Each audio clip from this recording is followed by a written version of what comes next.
everyone, welcome to the Knitting Turnpike.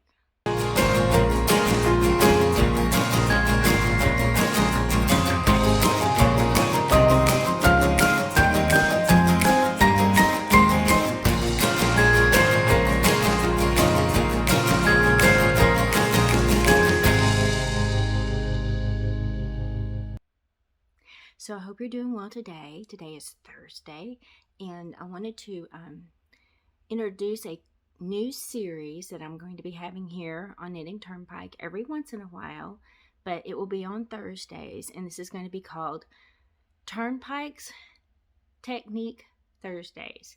And every once in a while on a Thursday, I'm going to show you a new technique, maybe not new to you, maybe old to you, going to try to give you my spin on it, and just, put a little bit more here on the Knitting Turnpike about what to do for knitting, there will be some crochet techniques. Again, this won't be every Thursday, but I just wanted to introduce it to you guys so you wouldn't be going like, what is this?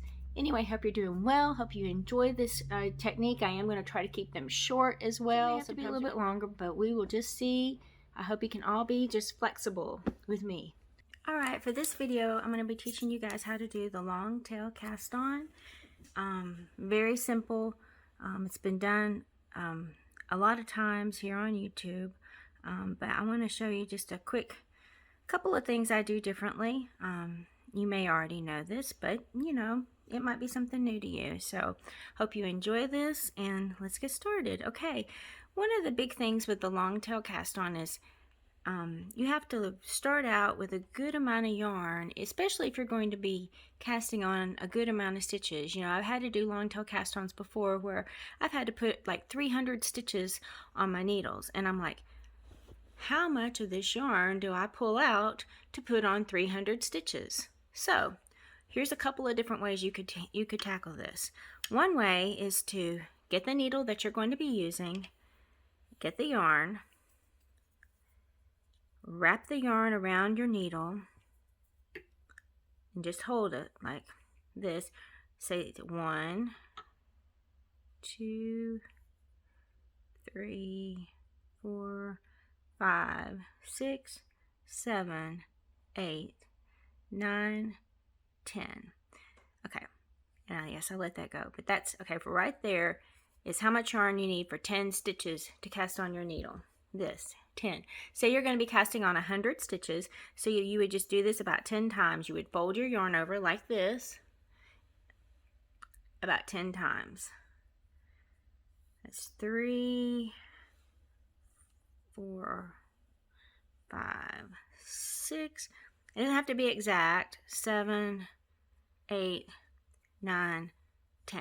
So I would start like right here is where I would do my slip knot, and it means I would have all this yarn that I pulled off. I'd put my slip knot here to cast on 100 stitches. And one of the things I also like to do when I'm making lace shawls or something that's where the stitches are going to be pulled open, sometimes I don't want to start with a slip knot. Most people start with a slip knot here. This is how I make a slip knot. I just twist my yarn, pull it through. There you go. Slip knot, so that it can be easily adjusted.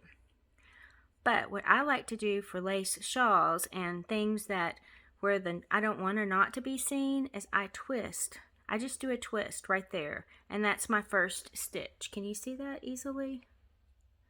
All I've done is I've taken my yarn, draped it over my needle, twisted it, and I hold it until I start casting on my first stitch. Let me untangle this. I like my working yarn to be at the top, and I like my tail yarn to be at the bottom. So you start there, you grab your yarn like this, you pull it, make a V, and pull it back like this, and then you just get to going.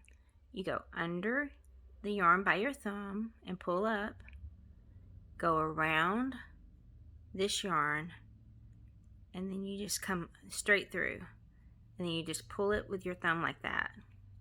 You go pull back like that again, you go under, around, and through, and then just pull it. And that's what it ends up looking like.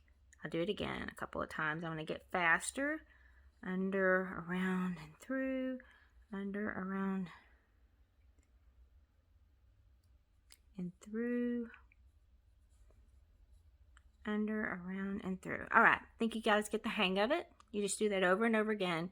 And as you cast on your stitches, you can see it leaves a really nice finished edge. Some people will even use this as the first row they're cast on and start with this, the first row of their pattern and start with the second row. So I don't like to do that. I just use this as the cast on, kind of like a setup row, but I have seen patterns where they do that before. The other thing I want to mention is if you don't know how much yarn you want to use, and say like you have multiple, I don't have multiple skeins of this yarn, but say I have like 2 skeins of this yarn. Pretend like these 2 skeins are the same color. So like you have 2 of these. What you can do is, if you don't want to do the pull a bunch of yarn off method, alright, is one thing you can do is you can get 2 skeins of the, again, I'm going to use 2 different colors because I don't have the same yarn for this. I don't have 2 skeins of this yarn, but pretend like for this video's purpose, pretend like these 2 are the same color, and you just put them together, make a slip knot, or do the twist around, however you prefer. I'll do a slip knot so that it holds a little bit better. So you got your slip knot, you got your tail, and then what you do to get started on these is you just pull these up again like the V, like that, go under, around, and through. Maybe I need to hold this down for a second. Okay, you go under, around, and through, under, around, and through, under, around, and through, under, around, and through, under, around, and through. And there you can see what that looks like.